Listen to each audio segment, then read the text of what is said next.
Poate mai plătesc datornicii. Poate începe domnul primar să-și plătească datoriile la primărie, că are niște datorii pe firma care a administrat-o.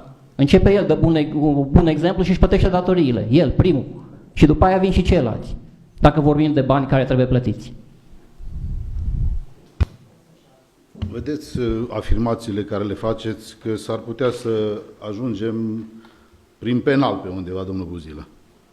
În moment ce există o hotărâre judecătorească și spune clar că am datorii, atunci să vorbiți.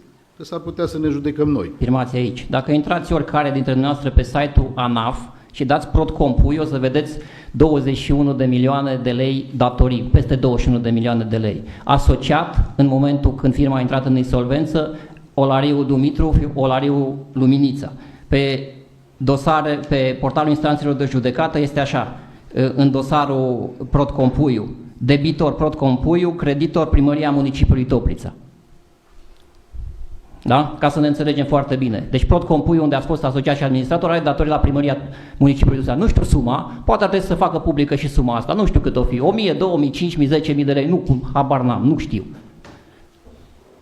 Dar ca să lămurim bine situația.